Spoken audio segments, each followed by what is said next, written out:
Tonight we're going to be interviewing Dr. David Satcher. I'm George Rust, Director of the National Center for Primary Care, and it's my honor and privilege tonight to have a good friend and colleague and someone who I respect tremendously, 16th Surgeon General of the United States, who also has served as Director of the Centers for Disease Control and Prevention, who also has been president of 2 historically black medical schools and had a leadership role in a third, so Morehouse School of Medicine, Meharry Medical College, and Drew University. Dr. Satcher also has some interesting history earlier in his career that is perhaps not as well known, having served as a physician in a neighborhood health center in Rochester, New York, a migrant health clinic in Rochester, New York, hypertension community outreach program, and a physician in the hypertension clinic at Charles Drew Postgraduate Medical School and Martin Luther King Jr. General Hospital in LA.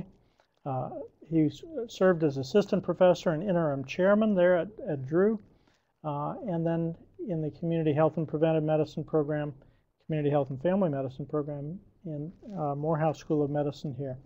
So Dr. David Satcher has had tremendous leadership positions throughout his career, has just been a life study in leadership, and on a personal level, I'll just say, one of the smartest fellows I've ever met, and at the same time, one of the most humble and courageous and high integrity people. So it's hard for me to talk about you without using very spiritual terms and almost putting you up on the pedestal, and yet I know tonight we're going to have a chance to come down off the pedestal and just have a nice open conversation about your thoughts on leadership. So with that, let me turn it over to Dr. David Satcher.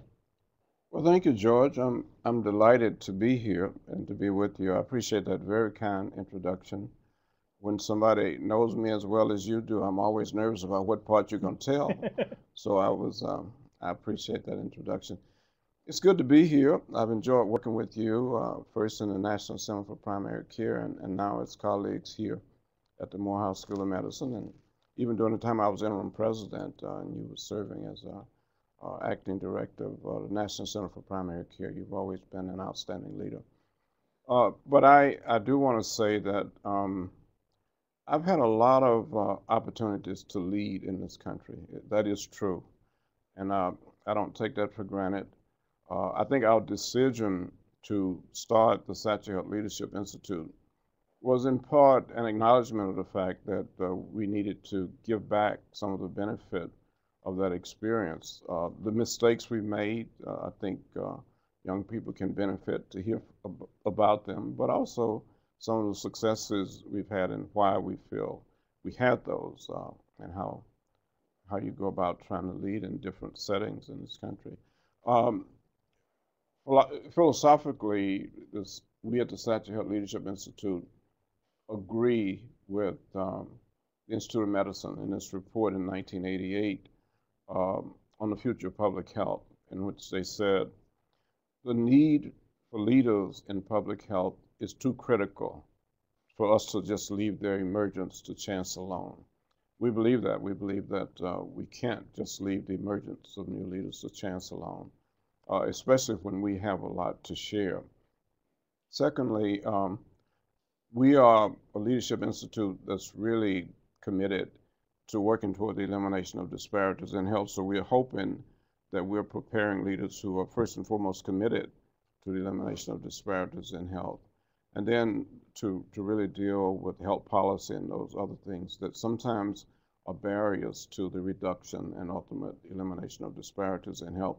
When we talk about disparities in health, we're talking about race and ethnicity, but we're also talking about areas such as mental health that are underserved, and as you know, patients with mental illness have a life expectancy that's 25 years less than the rest of the population. So we're talking about mental health, and we're talking about disabilities, of which we're seeing a lot now in soldiers coming back from Iraq and Afghanistan. So those are all areas that we hope that we are attracting young people who are going to make a difference in those areas. But I do want to say that certainly despite all of my experience in leadership, I don't consider myself an expert in leadership. I hope I'm a good student. I hope I've learned enough now that I'm a really, maybe even an outstanding student of leadership.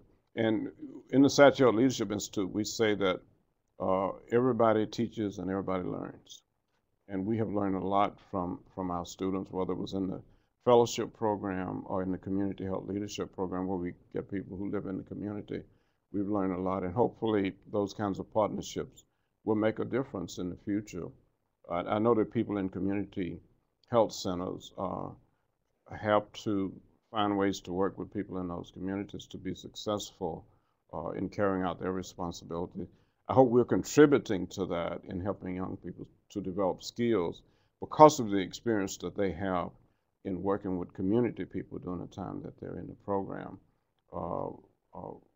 We engage in interactive learning, experiential learning, and hopefully by solving problems in the community with our support and also in partnership with the community, the people who leave here are better prepared to be leaders in the future than we were, you know, when you think about it. So, but I want to say a word about leadership in general from my perspective, you know, as I think back over the years and as I look at some of the experiences I've had. When you think about what is leadership and what do leaders actually do, it's not always easy to answer, but I think first and foremost, leaders point the way, and they point the way for organizations to reach their goals, to carry out their mission. Leaders communicate, and there are different forms of communication, but I think first and foremost, it has to be clear. So the clarity of communication is important. But when it comes to communicating the mission internally and externally, I think that's really critical.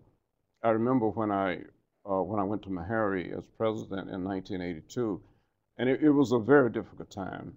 The New York Times had predicted that Meharry was going to close, and most people believed that. And I had no desire to be, at the time, a president of an institution. And it was this crisis situation, I think, which probably attracted me. When I went for the interview, which one of my friends convinced me to do, even though I was not interested, what I discovered was that the mission of this institution was really similar to what I saw as my mission, you know, in life and in medicine. And I decided that if I could make a contribution to the survival of Meharry Medical College, I couldn't think of anything more important for me to do at that time. But the interesting thing was that Meharry had a great mission. You know, it had graduated over half of the black physicians in this country during a time, you know, most of the time of segregation and discrimination. And 75% of its graduates had gone to practice in underserved communities. Now, they understood that mission very well, but they had not communicated it very well beyond Meharry. So we ended up having to communicate that mission all the way to the White House, the Reagan White House, and to Congress, which actually resulted in their forgiving a long-term debt on the Hubbard Hospital. Hubbard Hospital was, quote, a private hospital taking care of primarily poor patients and giving our health system millions of dollars in deficits. And we were able to convince Congress and the White House that this institution deserved a break, given its mission, given what it had done, and the patients that it had taken care of. But the challenge was, and I think we all face that challenge, communicate the mission among ourselves so that everybody understands it, but also beyond the internal communication, make sure that the external community, which is so important to our survival, clearly understands our mission. I think that's a leadership responsibility.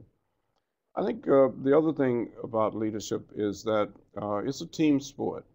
And a lot of leaders, and I have probably been guilty, get caught up in themselves, you know, as the leader. But it's really it's not about you, it's about the institution, it's about the mission. And therefore, leadership is a team sport. And one of the real challenges of leadership is developing a team that can function as a team, creating an environment where teams can gel, teams can grow, people can reach their potential. I think the real challenges of leadership. commitment really shows through, and when leaders don't have commitment, it shows. And so leaders without commitment, I think, is a very untenable situation. And so, because ultimately it comes through. So you have to start with that commitment. Then you got to communicate that with others. You gotta motivate people internally and externally to really come together, behind the mission of the institution. One other thing I want to say about communication, though, because a lot of times when you talk about communication, people see people making speeches, and that's a part of it. I'm not so sure that's the most important part of communication. It's certainly a part of it. But what I've found over the years is that it may well be that the most important part of communication is listening, and I think you have to be creative about listening, in the sense that you're in a position to create opportunities for people to speak. That they can't necessarily create those opportunities, but you can. At Meharry, we developed the monthly family hour, and in which everybody was invited. As long as your work was covered, you were invited to the monthly family hours. And I would take 15 minutes and talk about the major issues facing the institution. And then it would be open for people to ask questions and make comments. Members of the board told me when I decided to do that that's dangerous. You don't put yourself in a position like that. And there is some danger. But I also think the benefits are really tremendous when people are able to understand what you're trying to do, where you're trying to go. In our situation, it made a really big difference when the issue of the hospital merger was before the city council. And people just feel, the council chambers, and they were there early, and the council realized the kind of support there was, and that had a lot to do with it passing. So I think creative leadership in our fellowship program, I travel a lot. I don't spend as much time with the fellows as other people, but every fellow knows that at least going to have at least a 15-minute meeting with me every month, and it's their meeting. It's your meeting. You can ask questions. You can whatever you want to do. But in those 15 minutes, and it usually goes on a little longer, but it's amazing what I learn about them, and I think they learn a lot about me too. But it's their meeting, and it's just 15 minutes every month, and it's one-on-one. And again, it's an opportunity for me to listen to what they're thinking about the future, what they think about the program, how things are going. So I do think leaders have the responsibility to be creative in finding ways to listen to people and giving people the opportunity to speak. I think another major challenge of leadership is to enhance the sustainability of the organizations that they're leading. And sometimes that's more difficult than others. I mean, if you are leading in a time of economic downturns, it may be very difficult. But I think there are other ways to enhance the sustainability of organizations. Obviously, resources, fundraising, those kinds of things are important for leaders to engage in. And we need to find the best ways to do those, and the communication of the mission is a part of that. Second, I think, though, and maybe even in some ways more important, the development of partnerships, key partnerships that serves the mission of the institution. In other words, you share the organizations out there in the community, whether it's a rural community or urban community. There are people and organizations who share, your goals. They may not have the same mission statement, but they want to see the health of the community improve. They may be doing it in a different way. They may be working with the environment. They may be working with education. And now we know, of course, that the social determinants of health are the most important determinants. So when it comes to our partnerships, we've got to find the kind of partnerships that are really gonna enhance, our effort to move the organization and forward toward its mission. So I think sustainability includes getting resources, adding to the resources of the institution, certainly developing new partnerships, and those can be more valuable than money. We always want money, and that's important, but I think the right partnerships, it's amazing what they can do. And in every community, there are opportunities for partnerships, if we make it very clear that we're open to partnership. And I think the third thing in terms of sustainability is the reputation. You know, if you can enhance the reputation of your organization, a reputation for excellence, a reputation for integrity, you know, that you're an organization that can be trusted to do what you say you're going to do, to be what you say you're going to be, you've added to the sustainability. And I think if you take away from the credibility and integrity of the institution, even though you may raise money, you've really hurt the sustainability of that institution. So I think integrity is critical. And I'll end with this comment because I know you have questions for me. But this whole issue of ethical leadership is one that, you know, keeps coming back. And in our society today, we hear a lot of it. I mean, it's a period in our history when we realized that we couldn't trust the banks, and so that period is not a good period. A lot of people are really on a lot of stress and strain, not just because of what they've lost, but the realization that you can't trust people to do what you think they're going to do or they say they're going to do. So I think what we try to get across in the leadership program, and it goes back and forth because we get taught and we try to teach, but is that there, as Walter Fluker, who developed this component of our program, says, ethical leadership has 3 dimensions. And the first dimension is integrity. You can be trusted to do what you say you're going to do, to be who you say you are. So integrity is one dimension. Second dimension is civility, and that is how you treat other people and treating other people with respect. I like to tell the story about, you know, I grew up on a farm outside of Anniston, and neither of my parents finished elementary school, but they were serious about being parents. You know, they were serious, and they were good role models. My dad was the kind of person who taught you how to do something in the fields, and then, you know, he would let you do it, and then he would inspect it. He said, you can't expect what you don't inspect, can it? So he would check it. And whether I was working in the field or in the foundry, I just remember that. But then when the time came for me to go to college, and I finally got this letter from Morehouse saying that that they were prepared to offer me a scholarship if I kept a B average, and I would always be able to get a job to pay room and board. So I you know, packed my bags and went to the Greyhound bus station to come to Atlanta. Never been anywhere like that before. My dad took me to the bus station, and I was just thinking, you know, all my life he's been teaching me things, and I realized that he can't teach me anything because he's never been to a college campus. So I was just saying, he's not, you know, I was feeling a little sorry for him. I was getting ready to get on the bus, and he said, David, and I said, yes, Dad. He said, I want you to promise me something. I said, what's that? He said, I just want you to promise me that even though you're going to meet a lot of people who have more than you have, and you may even meet some people that have less than you have, he says, promise me that you will always treat everybody with respect.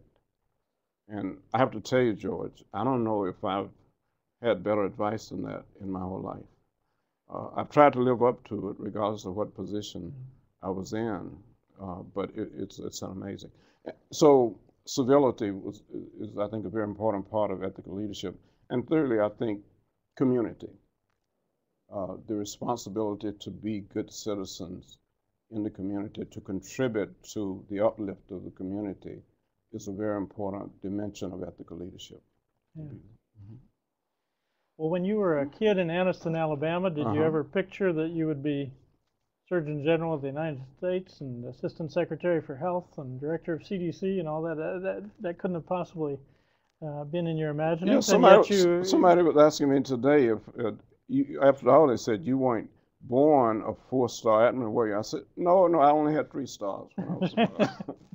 No, seriously. But your dad really prepared you well, and your mom too. Yeah, no, I never heard of, I don't think I ever heard of the Surgeon General until I was in medical school.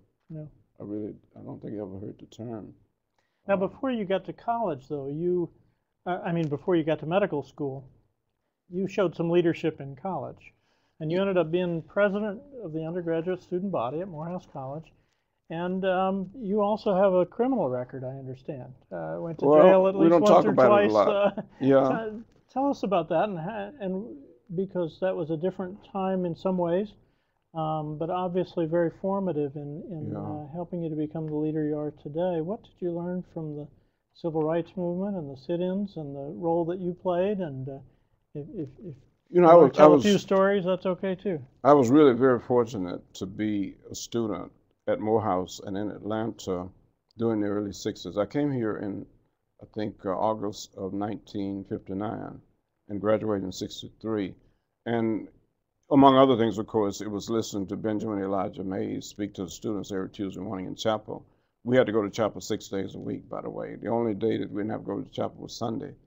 They really tried hard with us, but we had to go 6 days a week. And Benjamin Mays was always there on Tuesday morning to speak to the students. And, you know, as you know, I have a lot of Benjamin Mays quotes. He was quite a leader. But also during the time I was here, it was the height of the student sit-in movement, and I became involved in my first year.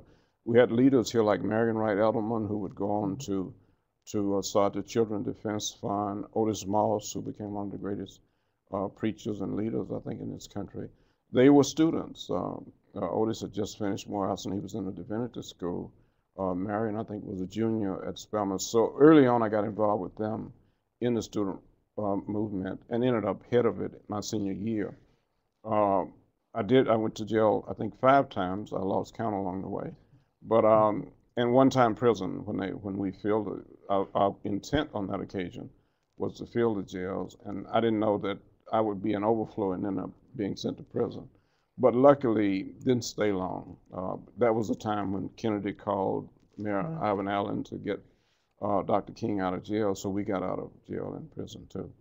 But it was such a major part of my development. I was student body president my senior year, and that was a tremendous experience in terms of leadership. I have to tell you, I was not what most people would consider a popular student at Morehouse. I was working all the time. I was either in the library or then my last 2 years working in the laboratory, and then got involved in the movement. I think the reason I was elected student body president was going back to those words from my dad. When students came through, whether it was chemistry or comparative anatomy, and you know, some people saw it as an opportunity to abuse, to make it tough, and I always tried to be helpful. You know, I wanted the students to do their best. So I tried to be, and I think that was a part of what led to, you know. Absolutely. And the title of the session tonight, the broad theme of it is clinicians as frontline leaders in community health. And so National Health Service Corps clinicians who have come up through school and who are now serving in underserved areas, whether rural or urban or correctional health settings, may not necessarily see the heroic quality of what they're doing relative to the civil rights movement in comparison, for example. But I think you've used some words that do apply to what they're doing, that commitment, sacrificial commitment. And I'd like to follow up on that thought about respecting the people that you see, because it's easy to go into a setting and think that leadership is about changing everything, or leadership is seeing what's wrong and deciding that you have to be the one to fix it. I remember you teaching us here that one of the first jobs of leadership was to listen, and then secondly to figure out what was going right. Right, assets. But how does a clinician who doesn't have formal authority, who is maybe got a tremendously busy clinical schedule, seeing patients in the outpatient setting or in the hospital or other settings, and just really trying to keep up with that day to day and almost the overwhelming needs, social and clinical complexity, how do they take on this challenge of leadership in that setting? Well, I believe very strongly that leadership is not position dependent. Now, I know we think of it in terms of position, but I believe that leadership can take place from any position. You know, obviously there's different levels of leadership, but I think when we start looking for people to serve in leadership positions, we ought to be looking for people who've already demonstrated leadership skills and leadership commitment. And that commitment means that people have the bigger picture in mind. They communicate that internally and externally. They are always striving to motivate the team and to be a good team member. So I do believe that leadership is not position dependent, and people who really care about the mission, who are trying to do the best for patients, and who take every opportunity to foster that kind of spirit within the team are demonstrating leadership qualities. And sometimes it's very important to lead when you're not in the position, because once you get in the position, there are all kinds of issues. But when you're on the team and you do everything you can to help the team, to motivate the team, to make clear what the institution is about, and that may well mean coming up with innovative ways to communicate with patients, you know, individually or in groups, and innovative ways to partner with community. You know, partner in such a way that you're able to do a better job because you have the partnership of the community. You, first and foremost, as you said, you gotta show respect for the community in order to partner with the community. So it's amazing what's out there in the community, you know, if you have that kind of respect for community, and if you listen and learn all you can from the people you serve, first and foremost about themselves. You know, I used to have trouble believing that the history was the most important part of a diagnosis. that if you really listen to patients, they will tell you things that you can't find out because you spend, you know, hundreds of thousands of dollars doing tests. Whereas in many cases, if you had listened well in the first place, you would have. So I think listening to patients is critical. Respecting patients as individuals and as groups, and respecting the community in which you work, getting involved in that community. In Los Angeles, one of the things that I did while I was at Drew as a fellow in community medicine, I got involved with the church in the community. It was Second Baptist Church, pastored by Tom Kilgore, who was a Morehouse graduate. But I started to talk about, I think he had a retreat of the church to talk about where we go from here. And I was very outspoken about the church ought to get more involved with the community around it. The community is changing. So being Tom Kilgore, he appointed me to chair the committee on community. That's the usual punishment. That's right. And it was in that position that I started the free clinic in the basement of Second Baptist Church.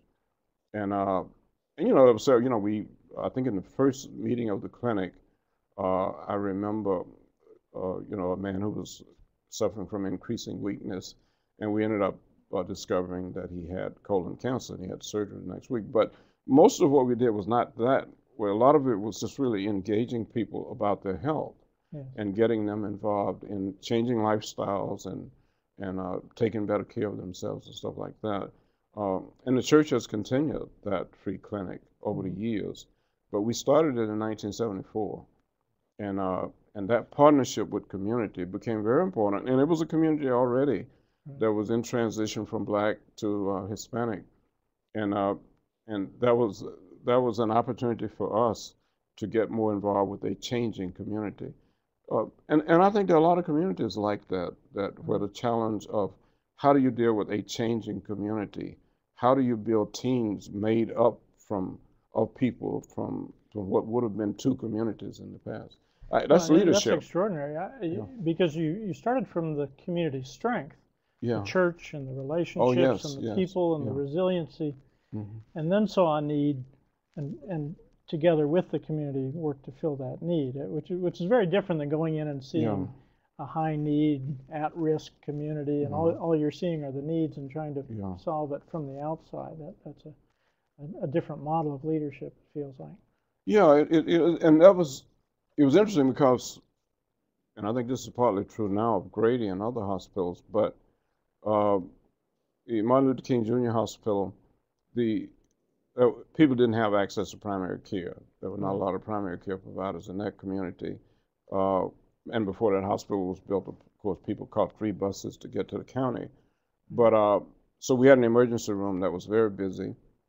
And I got to know the emergency room very well because, number one, I was already into sickle cell disease, and so I knew how to treat a sickle cell crisis. So I had a phone by my bed, and when a patient came in at night, they would call me to come in. So I learned a lot about the emergency room. In fact, that's where I became aware about the hypertension because, every patient had a blood pressure. And at one point, I just stopped to check to see what percentage of those patients had high, really high blood pressure, and it was a high percentage. And so it was out of all of that where we got involved with tension. But the thing that we did, which I'm still proud of in the sense that, I don't know, the overwhelming majority of the patients were not emergencies. Right. They were there because they had problems, they didn't have a primary care provider. So nobody wanted to take care of that population of patients, and they triaged them to separate parts of the emergency room. Those who had, quote, true emergencies, and there were a lot of true emergencies, gunshot, all kinds of violence, and then people who were there, but they didn't have emergencies, they were just there. So we volunteered to take over that population, the non-emergency, and I had a lot of trouble with people figuring out why we did that. But later on, of course, we transformed that population to the primary care. So when we opened the first primary care center out there, it was with that population of people who now had physicians they could call even at night. And now, of course, that's the buzz phrase, right? The right care in the right setting at That's the right right. time, and That's get exactly people right. out of the emergency room and so forth. Yeah. Well, let me just say to our audience of National Health Service Corps clinicians that I could talk all night and we could have a wonderful conversation all night, but we really want to hear your questions. And so as you type those questions in and feed those in, I'll begin to bring those to Dr. Satcher as well, so that you have an opportunity to be a part of this coffee house chat that we're having together. And so we invite you to submit those questions now, and we'll go forward and we'll continue to talk. But while we're waiting for the questions to come in, I'm thinking about that telephone by your bed, and I know I've been in that circumstance as well. And the hours that you put in, and the passion and the commitment that you've shown, and the workload that you carry to this day. And I know a lot of our clinicians are struggling with how do you keep it in balance? How do you keep the work and the family and the emotional health and the physical health, all of these things in balance so that it's not a 3-year burnout, I did National Service Corps, now I'm fried kind of situation?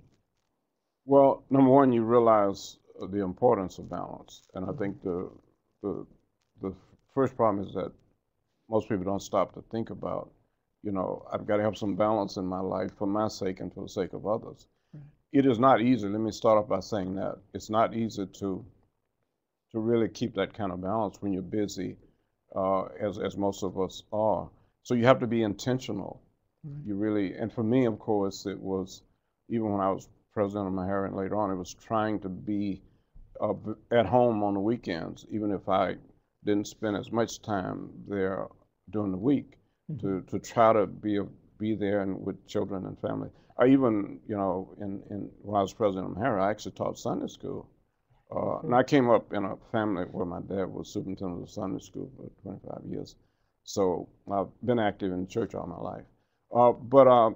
So I taught Sunday school, while being president of MAHARA, for over 10 years. And I started telling another story, but I won't. But one of my students went on to finish engineering school, and he went to apply for a job about the same time as I was becoming Surgeon General. And so they asked him, when he came for the interview, they like to ask current event things and not just about engineering. And one of the guys during the interview had read that David Satcher's just been, nominated to be Surgeon General. So, and he knew that Michael was from Nashville, so he said, "Have you ever heard the name Surgeon General?" And, they wanted him to say that, yeah, he's just been nominated for. Have you heard the name David Satcher? And they wanted him to say he's been nominated for Surgeon General. And Michael said, "Yeah, he was my Sunday school teacher." And the guy said, No. I said, "David Satcher." And Michael said again, "No, he was my Sunday school teacher." He got a real kick out of that. Enjoyed that, I bet. But so I think I have not been perfect at balance, but I've always worked toward it, and I've always tried to make sure that my family realized that I thought it was important. Yeah. You know, that Yeah. they were important and trying to balance that. Sure. Now you've made, it seems like at every point in your career, whether it was going to jail in college and taking your chemistry books with you to study, um, I know that you have an MD and a PhD at Case Western Reserve. And I also know that there was a point where you thought you almost might get kicked out, or at least that you challenged the authority there, even though I'm sure being there was something that you cared very much about. How did that come to be, and how did you decide that was a moment to step up and take a courageous stand? Well, let me say, I think when I went to medical school, having been involved in the student sit-in movement, I tell people I went to medical school with an attitude.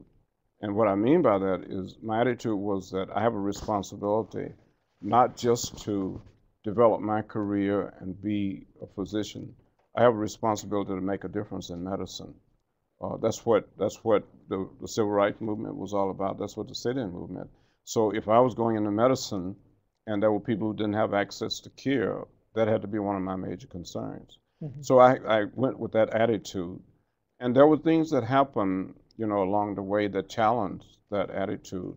And the story you're talking about is, I think it was the first day of the rotation on OBGYN. This was before Medicaid was implemented. It passed, but it had not been implemented. So they had staff patients who were mostly used for teaching, and then they had the private patients. And the first day of the OBGYN, they lined us up. I think there were 9 students in my group, and they lined us up to learn how to do pelvic exams. And they had these ladies in stirrups, and without privacy or anything, we were supposed to go by and do pelvic exams. And when I saw it, you know, I just said, you know, I can't do this. And I told the guy over the program I thought it was wrong, and I walked out. And the head of the program was really angry and made all kinds of threats about my never getting into any medical school again. So, you know, it was a long night. It was a long night. The dean had asked to see me the next morning. I just assumed that that was when I was going to be put out of medical school. And I went to see Dean Robbins, Fred Robbins, who won a Nobel Prize for polio, was dean then. So I went to see him the next morning, and he sort of smiled as I walked in, and he said, "David, I understand you got yourself into some trouble yesterday." I said, "Well, yeah, I guess so." He said, "Well, do you know what happened this morning?" I said, "No." He said, "Well, all of the other students walked out, and they said that they agreed with you. It was inhumane. And because of that," he said, "we're going to have to change that program." And so now I don't teach that. I teach students to communicate with other people before you make these moves. I didn't have to take that much of a risk. I could have talked to other people about, why don't we get together and change this? But I was angry. I mean, I had passion about it, and so I reacted and I walked out. And that's not necessarily the best way to do that, to handle that situation, but you know, I did it because that's the way I felt. The interesting thing is, and I think you know this, I've always had such a passion about nurses. Yeah. And the nurses in that program were the ones who really followed up and said that they were happy finally that this was being, because it was an insult to them for women to be treated that way. And I guess it was 10 years later that they invited me back, and that's when they named the clerkship the Satchel Douglas clerkship. But as Surgeon General, I surrounded myself with nurses like Jenna Betts and Beverly Malone, and now, of course, Sarita Cathcart here. So I've had a great working relationship with nurses. Well, we're getting some great questions coming in, so let me just feed these to you. And this one really resonates for me because I know you also have that PhD in genetics, and many decades later, I still don't think I've ever read an article that you haven't read first when we chat about important issues of health equity. So Deidre Heyman asked this question: what kinds of things do you read to keep yourself informed as a leader in the healthcare industry? Are there specific topics you find most helpful? And are there particular sources of information you find especially useful? How do you keep up? Well, I'm not sure I do. You know, I try, and I read everything I can get my hands on. I read, generally 4 papers a day, and I know that that's out of fashion. I still love newspapers, and I know you're supposed to go online, but I love to get the paper in my hand. So I enjoy reading. I read leadership books. I read other kinds of books. So I'm just interested. I'm interested in people. I'm interested in what's happening. I'm interested in ideas. So I read and I discuss, things with people. So, but I don't always keep up, but I don't worry about it as much as I used to. Not keeping up, because it comes to a point where you realize that you don't have to be on top of everything. Right. You just have to be prepared to listen and to communicate with other people effectively. Excellent. Well, you'll like this one because I know how passionate you are about diet and exercise and healthy lifestyle. Nora King says, you mentioned that you worked with clients on adopting new lifestyle habits such as diet and exercise. How do you get folks to buy into this, and how does it happen on an outpatient basis in a busy outpatient clinic setting? Well, it's very difficult. We had a medical student from Vanderbilt who came here to spend just a month. It was our introduction to leadership program, and she saw the Surgeon General's prescription, which we talk about, regular physical activity and good nutrition, and decided that we have each one of them do a project. And she decided she was going to take the Surgeon General's prescription and go around the institution and find out how many people were following it. I won't tell you the results right now, but no, it's a struggle to get people to change their lifestyles. It's not easy. We've had some success on occasion, but it's an ongoing struggle, because I'm convinced, and I think David Kessler talks about this in his book, The End of Overeating, that the American people are virtually addicted to salts, fats, and sweets, and to a sedentary lifestyle. And I think the younger generation are more addicted to the sedentary lifestyle than we were. So I think what we have to do is overcome an addiction, and it's not easy to do that. A lot of people try, a lot of people start programs, but they don't stick with them long enough to overcome their addiction, to the unhealthy lifestyle. So that's the ongoing struggle. I think we're beginning to make some progress. I really do, but not as fast as we would like. But I think we, first and foremost, have to realize that the American people are addicted to unhealthy lifestyles. And so we have to help them break an addiction. One of the things you've been a leader on, even in recent years, has been the integration of behavioral health into primary care, and behavioral health broadly defined, not just mental health diagnoses or substance use disorders, but behavior change and some of these lifestyle things, but that whole continuum of behavioral health in primary care. How did you become such a leader for that? I know in the mental health community, you walk on water in that community, as in many others. How did that come to be? Well, I became involved and very interested in mental health and behavioral health when I was a student. And I remember that was one of my best performances, probably. Case Weston took a behavioral health approach to psychiatry. And so we had a lot of interaction with people and patients. But I've always been interested in that. I've had mental health problems in my family. And so it's something I feel passionate about. I was very fortunate as Surgeon General to be able to release the first ever Surgeon General's report on mental health. Not so much because of myself, but because I was surrounded by people like Jenna Betts. And Steve Hammond at that time was head of the National Institute of Mental Health. So the team that came together around that report was just an outstanding team. Tipper Gore was in the White House because Al was vice president. But I had already worked with Tipper when I was at Meharry in Nashville. And I remember putting on this national conference on children's health, and she spoke about mental health needs in children. That was probably in 1988. That. So I've been fortunate to connect with some really good people who shared my passion about mental health. So we ended up releasing a report on suicide prevention and then mental health, culture, race, and ethnicity. Right. And I've had a lot of opportunities since leaving office to continue this work here, in our programs, but also a lot of speaking, about it throughout the country and the world. Was involved with the World Health Organization on the report on social determinants of health, and I was the person on that commission that focused mostly on mental health. Right.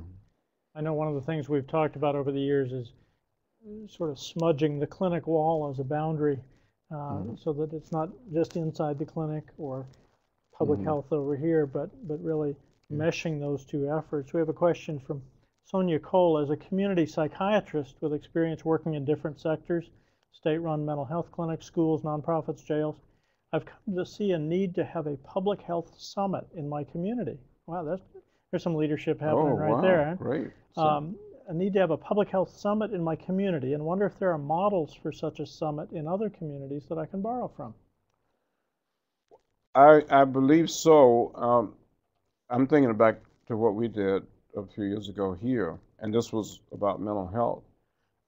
We were concerned about the stigma that surrounds mental health issues, mental illness, and we were able to get some funds to put on a series of community forums on mental health issues. We had one dealing with mental health in the criminal justice system, one dealing with children and mental health, there were 5 in all, one dealing with mental health in the Black family.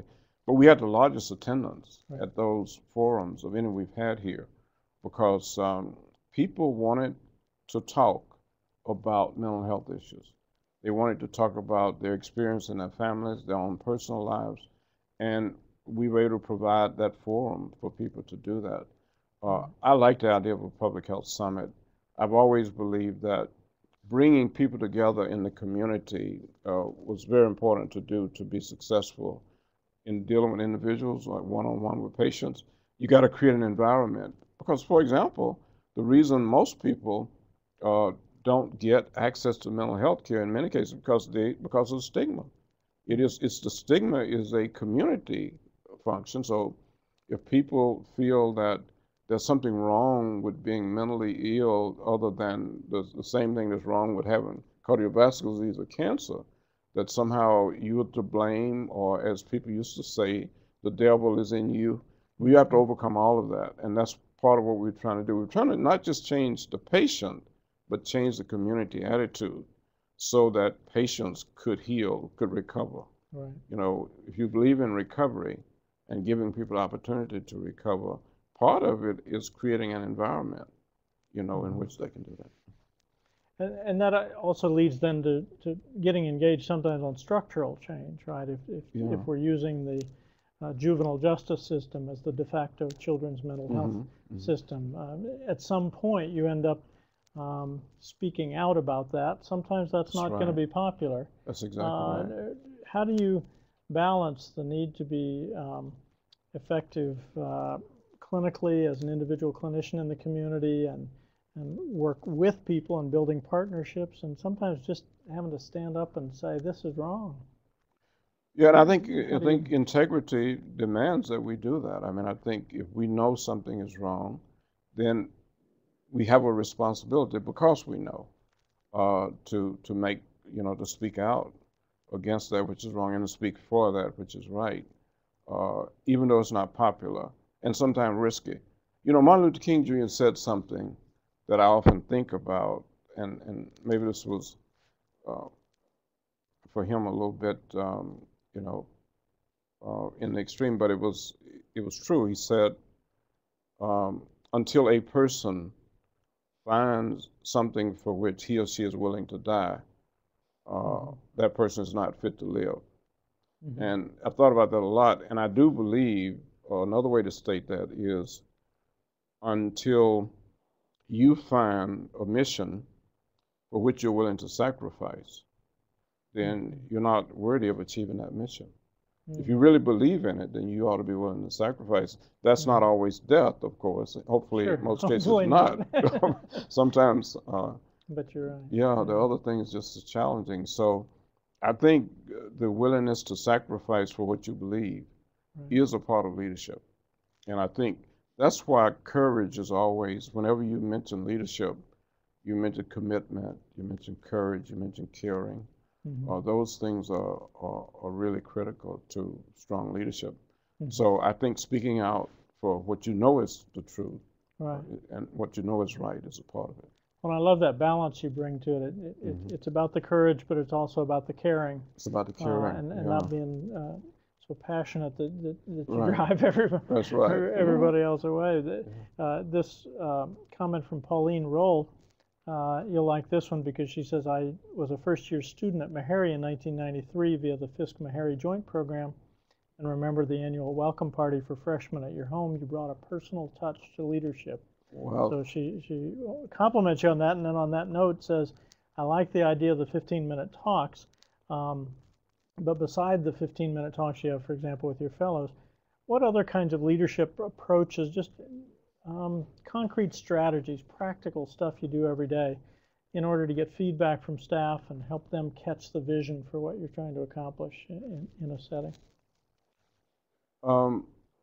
By the way, I have to say this. I think my wife was more responsible for those receptions than I was. She was amazing, and I don't want to start talking about Nola, but it was amazing what she did, and she started the spouses gathering, doing reunions and things, so it dramatically increased people coming back for a reunion. But anyway, to Nola. She's a good woman. Yeah. Now I forgot the question, George. The question was, aside from 15-minute sit-down chat sessions, what other practical leadership strategies can you do to help people catch the vision, just moment to moment? Very important question. I'd like to say that I think there are a lot of leadership institutes in the country. We are one of a few devoted to disparities, but I think the other thing is we're probably more involved in leadership in the community than most centers. Excuse me. So our fellows really see us providing leadership in terms of trying to change things and help create the environment where people can be healthy. So I think seeing our passion about trying to improve things in the community, seeing what we're willing to contribute of ourselves, then being able to work with us, not just to sit in a classroom, which I value, by the way, and have these interactive discussions, but also being able to go with us to a meeting of parents where you're trying to improve parenting, so that children will have a better chance. So I don't think there's any substitute for the actual experience and working with fellows, and with our community health leadership program, where we actually bring in people from the community and they spend 12 weeks, one full day a week in these discussions about leadership. Then we work with them on solving a problem in the community. We learn a lot from them about why we are so often unsuccessful in terms of trying to improve the health of the community. So I'm hoping that we are in a position to do things better. So we're learning a lot, and hopefully they're learning some things from us, as we try to bridge this gap that so often exists between academia and community. Practical day-to-day leadership, building a team. How do you pick the right people? And when you inherit people, some of whom are right and some of whom are not so right, how do you deal with that? How do you shape the team to be what you need it to be for the mission you're trying to accomplish? With difficulty, but it's one of the most important things that we do to build team and to sustain them. I think I still believe that you try to find people with commitment and courage who've already demonstrated that in some ways in positions that they've been in. They don't have to have been in a leadership position to have demonstrated the kind of caring and commitment. What we say at our institute, we say that in order to eliminate disparities in health, we need people first and foremost who care enough. Then we need people who know enough, people who have the courage to do enough, and people who will persist until the job is done. So I think that's what we look for. We look for people who care, who've demonstrated caring, who have prepared themselves so that they know enough about the area that they care about. It's one thing to care, but if you haven't been committed to learn about the problem, then it's not the same. So I think you try to look for people who have demonstrated the passion, the courage, the commitment that's going to be necessary to really lead. Yeah. And then to either select the right people or work with them as you build a team. I don't know if you remember, but during those years that I was interim president, we had these monthly meetings about leadership. Number one, I was trying to make sure that next time we needed a leader, it wouldn't have to be me. So, but it was strategy. yeah, and that's what I think led to the whole concept. But um, I think building a team, knowing number one what your mission is and what you need, what you need for the team to do, and therefore selecting people who will make sure that the team has the resources, people resources to do it. It's not easy. It's a struggle to build teams. It's a struggle to maintain teams. The leader has to create and maintain an environment where people can gel, where people can grow into teams. People can do a lot themselves if you create the kind of environment. And the leader is in the best position to create that kind of nurturing environment for a team sport. Can you give us some examples? It's so easy for people to get discouraged in clinical settings that serve the underserved, and it seems like you're facing the same issues over and over again, and the social determinants are almost overwhelming in terms of what you can do to change health outcomes. How do you keep a team inspired and encouraged and positive and energetic when you're in the midst of what can be discouraging circumstances at times? Well, I think this is a part of where communication comes in, and people get inspiration from each other, and that's why bringing people together and developing that spirit of team, because there's one thing to develop a team to carry out this function. It's another thing to create within an organization the team spirit, and I believe both of those are important. And I believe that people get inspiration from an organization that has a kind of team spirit, other than when you're rooting for the football team in college. In life, it's important, I think, to have the team spirit when you're trying to change things, you're trying to make progress. And sometimes that's really engaging the community. People in the community appreciate that we have a group of people meeting here tonight. They're former NFL football players. And we now know, of course, that some of these players, I won't say many yet, are going to suffer dementia as a result of repeated concussions. And so we've been meeting with these former players and their spouses throughout the country. But they're beginning to gel. I could see that tonight, that they're beginning to pull together and to thank us for, providing the opportunity for them to come together. But they can do things that we can't do. They can communicate with other players, and the children, who I'm really concerned about, are already banging heads. They need better role models, and these guys realize that they've got to be better role models for these children, so that they won't think that there's something great about banging heads, that the brain is too important an organ, for it to take that kind of beating. So I just think that bringing together people in communities, and yet still, we have to realize our place in time.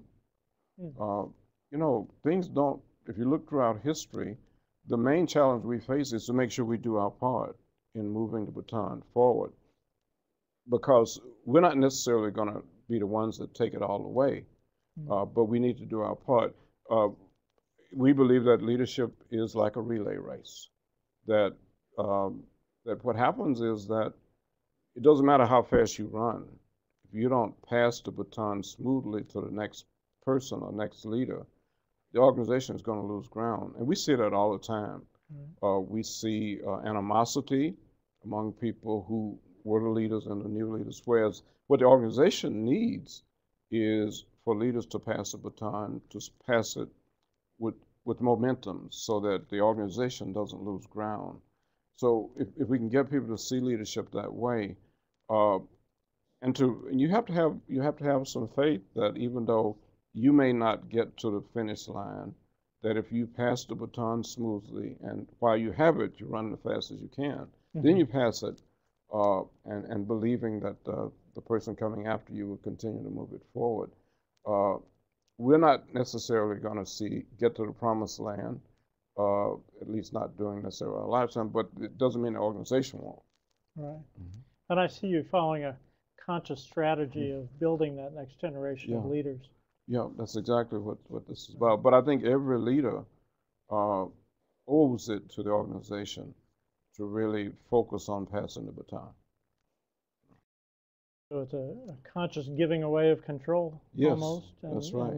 That's right. Knowing what the timing is tricky, though, isn't it? It's because very tricky. if you let go of that baton a little too early and it falls and the whole team stumbles, that's not so good. That's right. Or if you hold on it too long, if you hold on, then the one you're coming getting after you, down he started off behind because you held it. But it's That's right.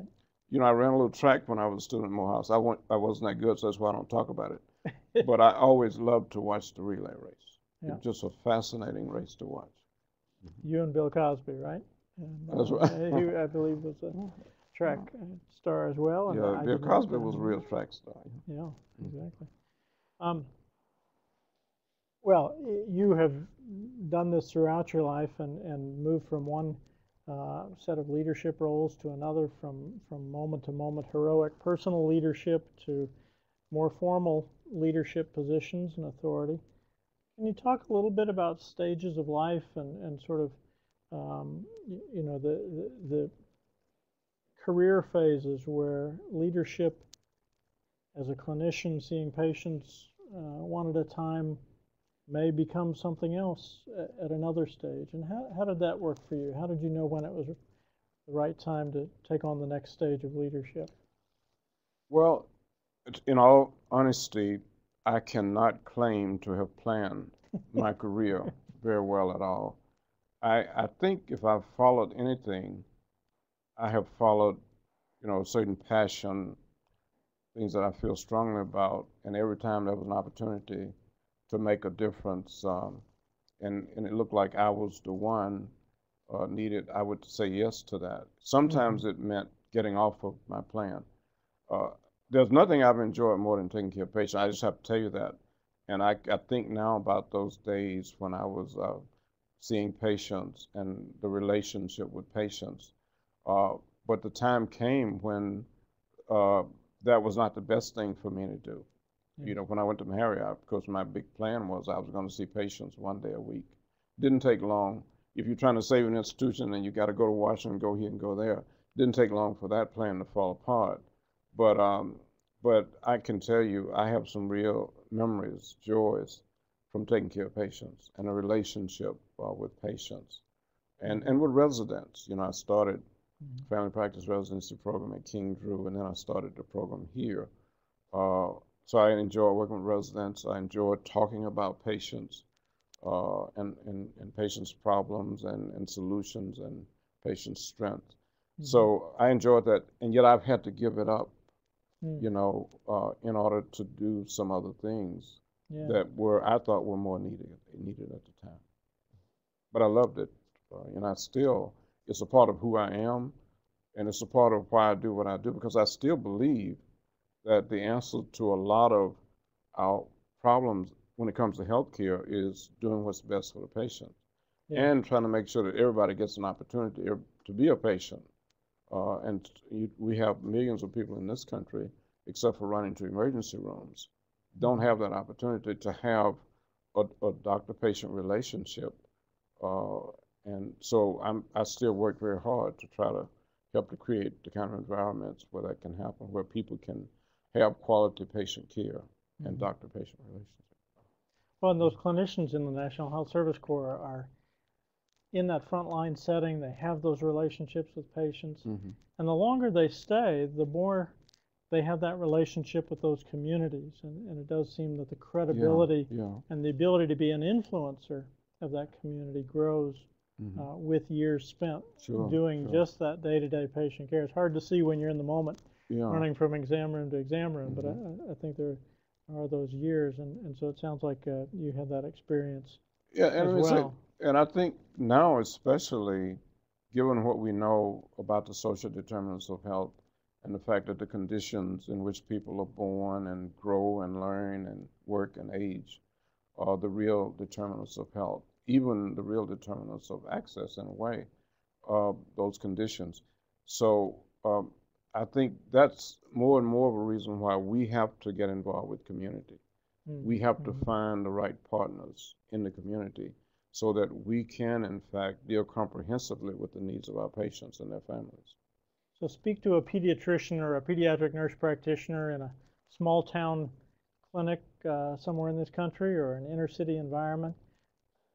What's one thing they could do outside the clinic walls that would help them begin to impact that community beyond the clinical care that they provide heroically every day in the clinical practice that they do? What would you, as Surgeon General or as CDC Director, what do you wish you could mobilize that whole army of pediatricians and pediatric nurse practitioners and family doctors who are seeing kids to be able to do for the children of this country?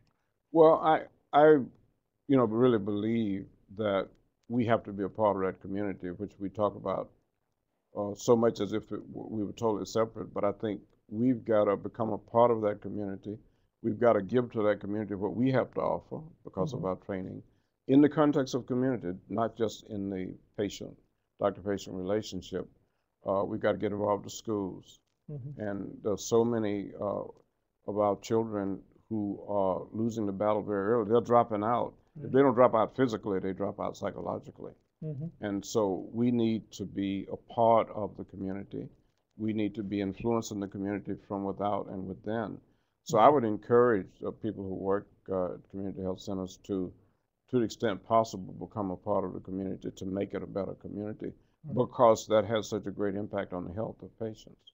Sure. And it's good for our own health, too, to become involved in the community and to help the community to grow. How did the community minister to you when you were doing all these hard things? I've always become a part of communities in which I lived and worked. In one way, of course, through the church, and of course, with our children through schools. So I think I have gained a lot. Number one, it's helped me with the balance that we talked about earlier, because I've been able to do things with family and community, not as much as I would have liked. I don't claim that. I want to make it very clear that I would have liked to have had better balance than I had. But to the extent that I had it, in great part, it was a product of being a part of the community, being engaged with the community in helping to make things better and helping to create opportunities for all of our children. A great note for all of us, wisdom for all of us to take home with us and try and put into practice.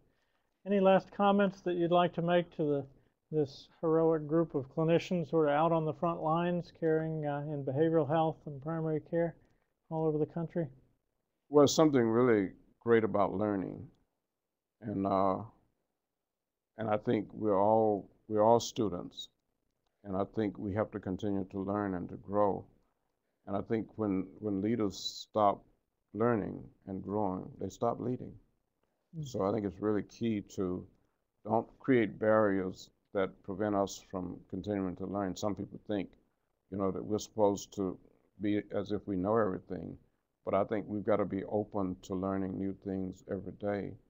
And to the extent that we are, I believe that, we're going to gain more satisfaction. We're going to make better contribution, because then I think people feel more comfortable learning from us when it's clear that we're open to learn from them. Wonderful.